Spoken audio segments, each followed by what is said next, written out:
Hi guys, welcome back to another episode of the Storytime Society. I'm so happy you're here. I'm so glad you're alive. Thank you so much for tuning in. The theme of this episode is bad roommates with updates. And I'm going to say that every time because I'm trying to do more update episodes, but not just updates, like with themes. So this is bad roommates with updates.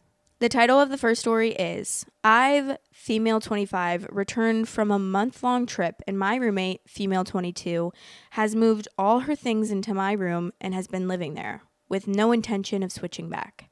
So I moved into this flat about 8 months ago. I met Lana online on a roommate website and we clicked well. She's a bit younger but seemed mature. We quickly agreed to be roommates. Both of us were under time constraints to find a place to live, but have gotten along really well so far, up until this. Our flat is a 2-bedroom, and to be frank, my room is clearly the better one. It's bigger and has built-in wardrobes. When looking for the flat, I found the place first on my own and put down a deposit to take it off the market while I found another roommate. The flat was perfect. Cheap rent, and my aunt manages the property, so I was keen to snap it up before anyone else did. The area it's in is popular, so I wasn't really worried about not finding someone to room with. Because of the above and that I was there first, I took the bigger room naturally. When showing potential roommates, including Lana, I was sure to show the smaller room and say, this would be your room. We moved in 8 months ago, and it's been happy families. Never heard Lana complain about her room because I have about 6 times the wardrobe space that she does. I told her she's welcome to store her off-season clothes in there or whatever she wants to store, as long as she's not popping in every morning to get dressed. She was happy with this. Just over a month ago, I went traveling. Now, I'm not the biggest fan of having people in my room, but I told Lana that if she had someone stay, like her sister or friends from home, they could sleep in my bed. She said thanks, and as she's been such a great roommate and rarely has guests except her boyfriend, I didn't worry at all. I came back yesterday. I was exhausted from the flight and traveling and just wanted to shower and sleep. As I walked in, Lana was in the living room with her boyfriend. We said hello and hugged, had a very quick catch up, blah, blah, blah. Then I dragged my suitcase to my room, opened the door, and found it full of stuff that was not mine. I kind of yelled, "What the F?" and briefly thought I was so jet lagged that I was confused, but opened the door to Lana's room and saw all my stuff. I walked into the living room and asked Lana what was going on, and she said, quote, "Oh, sorry. I forgot to mention we put my stuff in your room just because it's bigger and you weren't here and you said I could use it." I was honestly so tired, I could have passed out then, so I probably wasn't in the best state, and told her to move it all back immediately. She said they were in the middle of making dinner, and I looked tired, so I should have a sleep. Her boyfriend then said, quote, "And anyway, you pay the same rent, so isn't it fair that you both get the big room at some point?" I was getting really frustrated, and I could feel tears welling up, hysterical from lack of sleep. So I just said, quote, "We'll deal with this tomorrow, and it's getting moved back." And then I went to sleep in not my room. I've woken up now and I'm so pissed off.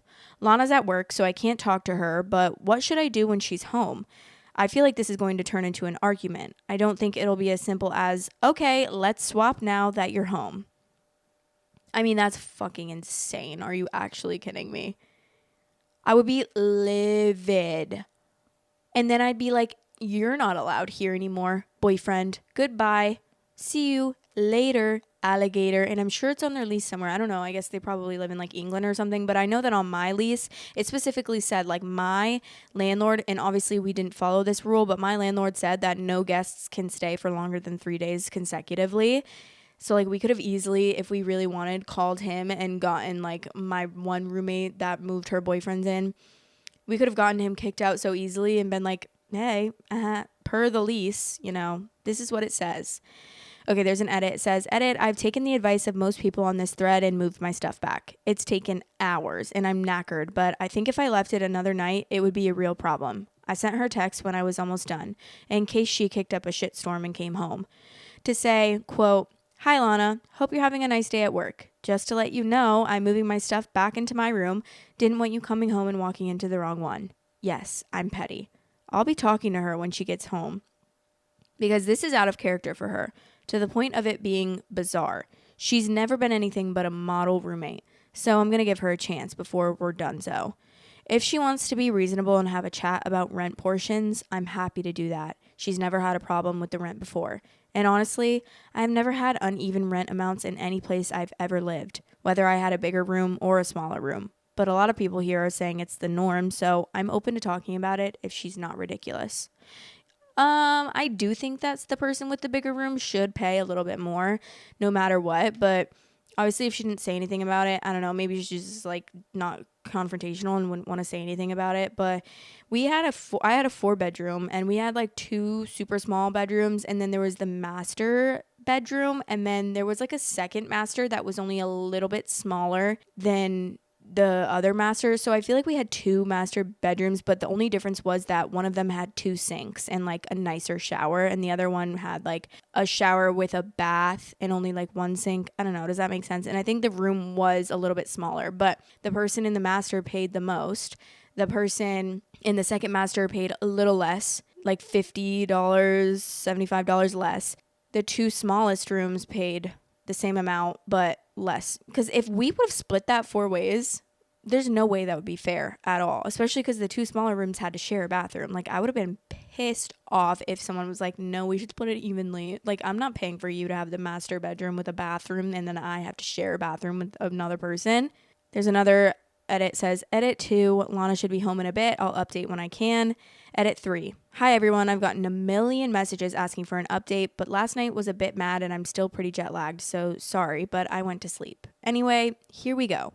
So as you know, I text Lana to tell her I moved my stuff back. She didn't reply to me. Fine, whatever. But she didn't kick off, so I figured we were okay.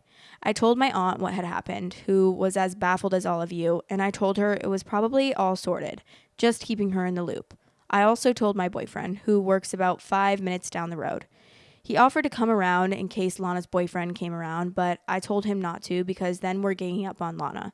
He insisted on going for a coffee with his mate a couple roads away in case we needed backup, which is a bit ridiculous, but very cute of him. So I did get myself a glass of wine while waiting for Lana, not because I was nervous, I just like wine, and she came home. I was sat in the living room and gave her a very cold hi when she walked in. She sort of froze, bag in hand, and her eyes darted between me and my, not her, our bedroom door. She blurted, "Did you do it?" And I said, "What, moves the rooms back? Yeah, of course." And her eyes went all wide and she dropped her bag and ran into the bathroom. I could hear her talking on the phone, so I was like, yippee, I guess Tom's coming around. Fun. I heard the door unlock and I was about to go full Hulk on how psycho she is. When she came out of the door and stood between our rooms, their doors are adjacent, and she just stared between them both, breathing heavily. It was really odd. Then I noticed she was crying and getting a bit panicky, so I asked her what was going on. She burst into tears and said, "OMG, he's going to kill me," and just sobbed. So yeah, it was the boyfriend's idea completely, as a lot of us suspected. She's honestly always been a perfect roommate, which is kind of why I came to this sub. If she was generally an arsehole, I would have known how to act, if you know what I mean. Anyway, Lana has a bit of a breakdown, and it turns out POS Tom has always been a bit of a POS, very jealous, which I always saw hints of, but Lana never mentioned, so I didn't, and has amped up his POS-ishness while I've been away. When I left, he just finished school and basically moved in unannounced. And when she'd mentioned that he hasn't been home in days, he'd give her the, quote, "What? Don't you love me? I treat you so well. You're so selfish. Blah, blah, blah." Shit. And refused to move.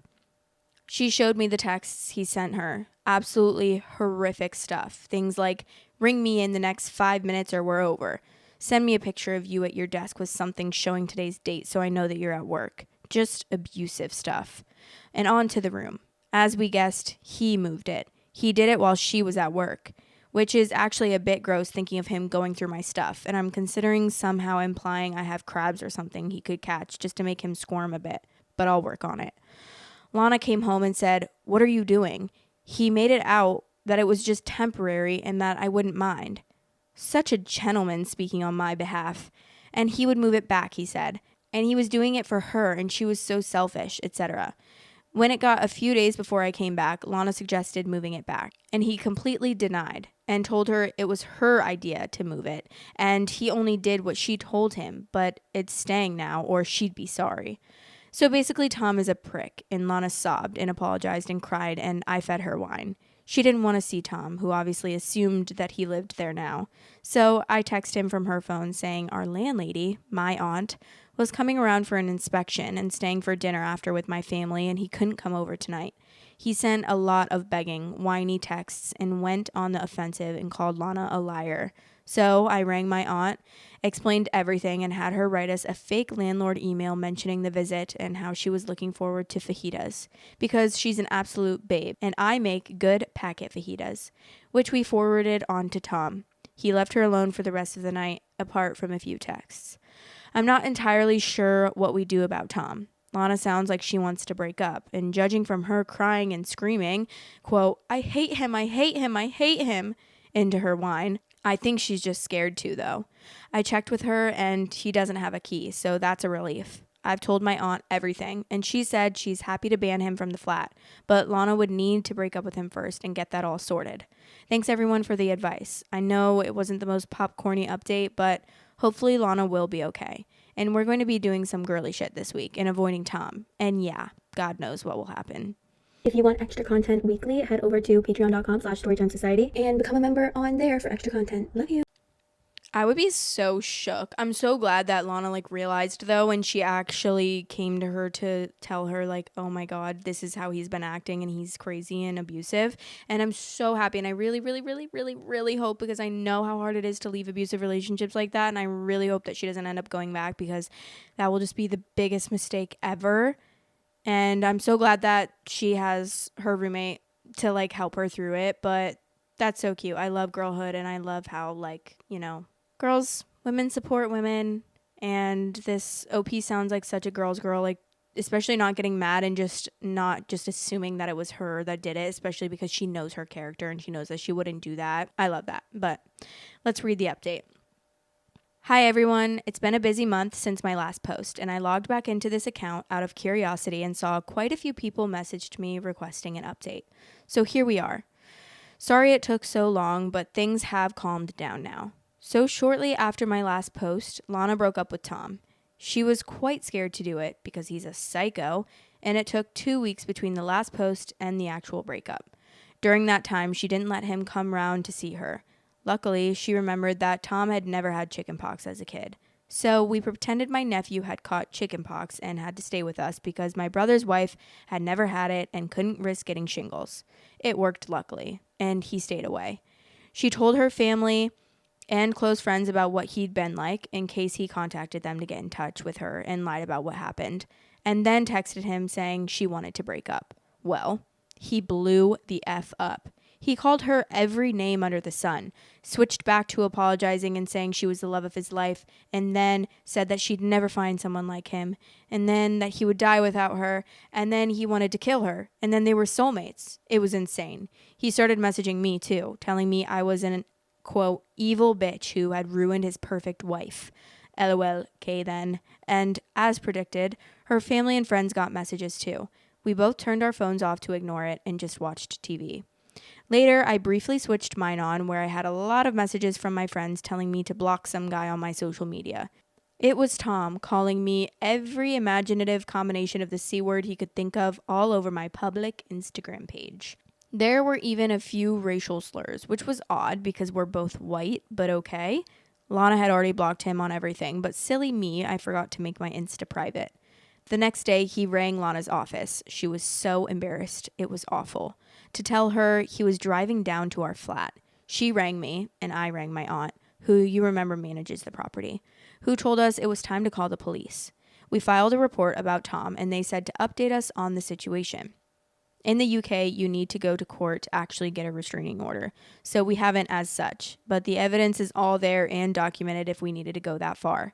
The police rang Tom at our request, told him they'd seen the messages and to turn his car around because if he turned up at our door, he would be arrested. Police officers here are amazing, can I just say? Tom managed to shit himself hard enough to not show up after that. So we were fine for a week. And then the post came. Tom started sending letters, threats, and soppy I love you shit. Flowers, then a pizza that we had to pay for.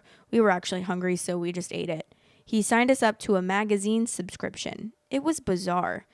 We went to the police again. They filed everything, but Lana didn't want to go to court. I don't blame her. She was incredibly stressed by the whole thing. So, 2 weeks ago, I took my aunt and mother out to dinner. I told them both about my situation, and my goddess of an aunt had an idea.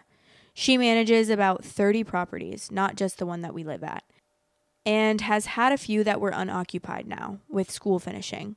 She told me she would show us around all the 2 bedrooms she had, and we could live in any of them for the same rent that we pay now, and just transfer over our deposit/fees, as long as there were no damages to deduct, and we helped to do a deep clean to get it ready for the next tenant. We found one within a 5-minute drive that's just lovely, and anyone concerned about the previous rent dispute has equally sized bedrooms. So we moved, which is why the last 2 weeks have been manic, but we're settled in now. Tom has now been informed that we've moved because the stuff he's sent has been returned. Lana and I are completely no contact with him, and anyone who visits us is sure to not pass our address to Tom. Also, I apologized to Lana about the issue with paying the same amounts of rent. She said she never had a problem with it and said that's how she's always done it and through uni and with other roommates. She refused to take any money from me, but I've decided I will be refunding the weekly flat wine sessions for the future. It's been a long, long month, and even though my traveling tan has faded, things are great now. Thanks for all of your advice before, guys, even the ones I didn't agree with, and let's all pray to baby Jesus that I have a calmer living situation from now on. That is so nice. I really wish that I had family that had like connections like that. Anyone that owned properties, because I would love to just live in a property and not have to worry about the landlord or like the community fucking property managers. I don't know. I get so anxious about everything, about all the damn, every time they're like, oh, and for some reason my damn apartments are always needing to do inspections, and I'm like, hello, how many because they always give us a warning. Obviously they have to give us like a 24-hour notice, and they're always like in the notes that they give us, it's always like, make sure you lock your animals up because you can't have like the dog, they always put it in quotes, the dog loose if like we're doing an inspection. And let me tell you, if I didn't work from home and I had to like lock up my dog every single time these people came to do an inspection, I would be pissed the F off, because the amount of times they come in to do inspections, I'm like, what are these inspections that you're doing? And it's always like a different person, and I don't know how common it is to do that. I know, like, I mean, I've always lived mostly in properties with landlords. The first time I lived in like a community managed property was last year, and they never once, which this like, it was kind of a bad thing because the property managers were not good. Like, they had a really bad reviews. They were not good. Like, they wouldn't really take care of stuff, but they never once came in for an inspection. And honestly, like, I prefer that. I'd just rather not. If I need you to come in and fix something, okay. Love that. Thank you for coming. I don't want to have to worry about random men coming into my apartment at all times, because it's always a man. It's always a man, and I'm so scared every time a man comes into my apartment. I'm like, oh my God, I'm scared of you. I don't care who it is, even if it's the maintenance man that I've met a million times. Like, I don't know. Sometimes I'm just like, I don't know I'm alone in this place with you. It's just me and you. I don't know. I just get scared. I'm always scared of a man. It doesn't matter. It doesn't matter. They could literally be like the nicest man ever. I'm still scared until I like truly know them. Okay, the title of the next story. It's pouring here, by the way. This is like a vibe. I really wish that I could enter in like the rain sounds so that you guys could like be calmed and we could like light candles together and just like cozy up in a little blanket like it's story time, you know? I just love the vibes of like a pouring rain shower, and the window looks really pretty right now because there's a tree right there. So yeah, that's just to set the vibe for this next story. Okay, the title of this story is, my girlfriend of 1.5 years just broke up with me to be with my roommate. I just heard them through the wall. As the title says, we broke up. It was about 6 months ago, and it was semi-amicable. We broke up because she was developing feelings for my roommate. Admittedly, they are more compatible, and he's an upgraded version of me, so I can see why it happened. This isn't an evil thing. Both asked for my permission to start dating, and they don't do any PDA while I'm around. I still both consider them friends, and I just want them to be happy. For the most part, they are quiet at night. If I really listen, I can hear what's going on, but they generally save it for when they're alone. Except for last night. We went out to the bar for his birthday, and they got pretty drunk. I was Dee Dee because I don't really drink. Anyway, last night we got home at close to 2 a.m. and all went to bed. I made sure they both got into bed, put water, Advil, and buckets out just in case. I then put sleeping bags out for the other people and did the same. As I was brushing my teeth, my ex walked in, hugged me, and said that she was sorry. She thanked me for always being so nice, and she promised to help me find a new girlfriend when I was ready. When I finally got to bed, I could hear muffled talking, mostly about how great the night was. Then it got quiet, and then it started. I don't know how long it lasted, but it was definitely louder than normal. I've been okay with the breakup up until now. I'm glad they're happy, but last night I fell asleep crying. I woke up this morning, made breakfast for everyone, and started to clean up. Feel free to ignore this. I just needed to get this off my chest. I'm sad when I really think about the situation, but that's why I try not to. Oh my God, wait, this is so sad because this is like the nicest guy ever. And I bet you people take advantage of him like this all the time just because he's so nice. And that makes me so sad. And the fact that he's just like so nice. He's like, I made sure they got into bed and I gave them Advil and water in a bucket. And like, then I woke up the next morning, even though I cried myself to sleep because I heard them having sex in the other room and I made everyone breakfast. Okay, Angel. What the hell? Angel sent from heaven above. You need to be more stern and you need to set your boundaries and not be friends with these people anymore. I fear these people are not good people. Sorry.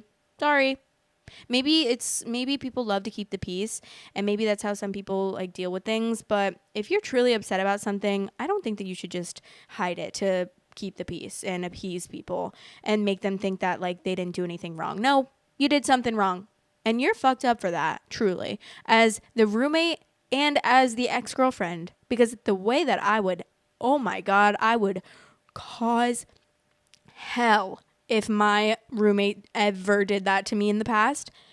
I can't even imagine my roommate like dating my ex and then me just seeing my ex and my roommate together. Absolutely not. No, because I'd be pissing in their Lipton tea, okay? If you know, you know. Okay, update. Taking everyone's advice, I announced that I was going to be moving out. My now ex-roommate pulled me aside and asked if it was because of his relationship. I told him yes, but I'm not going to make him sacrifice his happiness just for me. He decided to help me look for a new place, and we found one. It's a one-bedroom apartment that it's closer to my work. My landlord is my ex-roommate's family friend, and after they explained the situation, I ended up getting a slight discount on rent for the first year. My ex-roommate and ex-girlfriend and a few other friends helped me move in. I had a housewarming party and was specifically asked that I not prepare anything. 7 people came over with dinner, dessert, and booze. Ex-roommate and ex-girlfriend also cleaned up after everyone finished eating. My ex-girlfriend stayed a bit longer than everyone else and apologized for putting me through everything. She said she didn't really think about how it made me feel. She told me that she's talked to a few friends about finding me someone and that she had set up a blind date for me. It was great. We've gone out a few times since our first date. The past few weeks have been the best in a long time. I never really realized how bad my situation was. Obviously, everything isn't perfect, and I still have to work on my self-esteem and standing up for myself, but I'm in an infinitely better position than before. Wait, I'm so happy for him.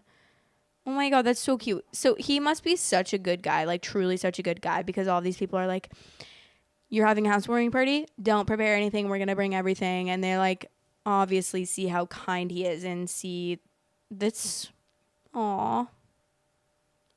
The top comment says, more compatible, maybe. But the upgraded version comment was super sad. Hopefully his new relationship restores his confidence. And then he went and made breakfast for everyone. He seems like a really nice guy. Maybe a little too nice, but all around not all that bad. I gotta admit, I don't think I'd have stuck around for a single second. I would have been quite hurt. It takes something, I'm not sure what, to be able to stay amicable and manage to be okay in this situation. I'm sure he was masking a lot of the time, and that moment he cried in bed was a release for him. He'll be okay. I was thinking he was a little too nice as well, and people were possibly taking advantage of that, but it seems like his group of friends are some decent people. Helped him secure housing, helped him move into housing, helped him meet another woman. Hopefully things go well for him. I'm just glad he didn't become bitter over this experience. Yeah, you're a much better person than I am, because hell no. There'd be no way in hell that these people would still be my friends. Sorry. That's just not the type of person that I am. And although I really admire that about him, I just couldn't, like, I just know myself and I know the way that I feel about things, and I cannot hide my feelings and I can't mask like that. So that would just never be happening for me. But I do I do think that he could, there's like a spectrum. I feel like I'm on the opposite spectrum of him, and he's on the opposite, like I'm on the more serious end of like, I would be raising hell. I'd be causing fucking havoc. But he's on the spectrum where he's like way too nice. And I think there's a good little in between where you can like stick up for yourself, but also be nice at the same time, so we could meet in the middle.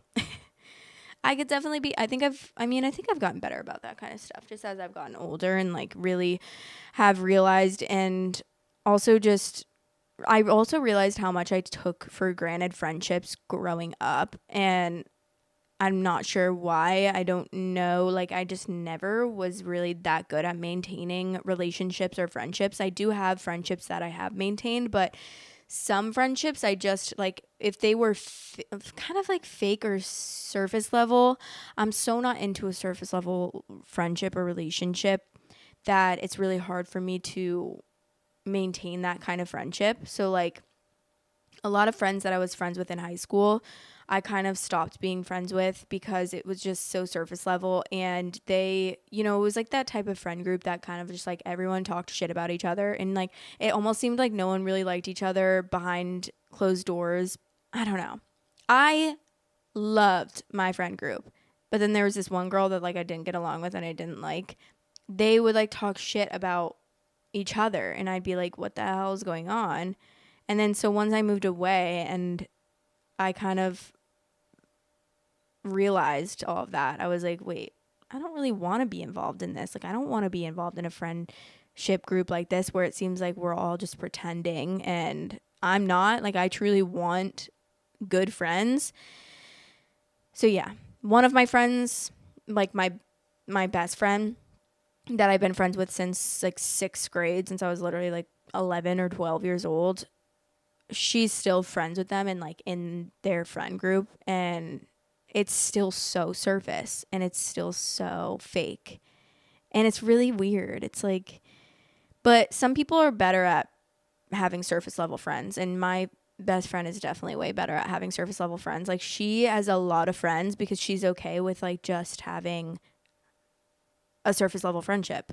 I mean, I'm not saying this in a bad way at all. I'm not trying to like shit talk my best friend, but she's a lot better at like just being neutral and maintaining friendships with a lot of people. And I think in a lot of ways I admire that about her. And I've told her this before. I've told her that like, oh, I could never do that. But I do admire that about her. But I do think, like I said, there's a spectrum where like I think sometimes you shouldn't just keep friendships just for the sake of keeping that friendship, even though it's not a good friendship and it's not a healthy friendship. And in a lot of situations, she does do that. And I'm like, you just shouldn't be friends with that person anymore. But she's always ending up wanting to really keep the peace, and it ends up being like a passive aggressive friendship. I don't know. Do you guys get what I'm saying? It's hard to explain until you're like in that situation. But I do think that like I could be healthier about that. And then I also think that like she could be healthier about that, because there is a healthy way to deal with that. And obviously not every friendship has to be like the deepest friendship ever. And it's fine to have like friends that you get together with and you're not that close with. But in regards to like being kind of a fake friendship, that's where I'm like, I'm drawing the line. No thanks. But then I'm like 27 and I'm realizing there are some friendships that I definitely took for granted, and I kind of wish I would have But then when I really think about it, I'm like, those friendships weren't good though. Like the friendships that I have now that are actually have lasted are the friendships that aren't surface level, and they were actually good friendships, and we actually like could work through things. If we ever got in a fight, we could work through it. And yeah, sorry. I don't know. I don't know. I'm yapping, and I don't know if any of it's making sense or if I'm even saying anything correctly. But anyways, yeah, that's the end of that story time. Let me know your thoughts on those stories, and let me know how you enjoyed those stories. Okay? Slay queens. That's all I have for you. I could keep talking, but for some reason words are not wording today for me. So I'll talk to you guys in the next episode. I love you. To the moon and back. Bye. My merch is out. Yeah, but this is it. And this comes in pink, black, and white. If you want to get a little cute piece of merch, go grab one. Link is in the description to purchase. Love you guys. Thanks for watching. Please like, comment, and subscribe.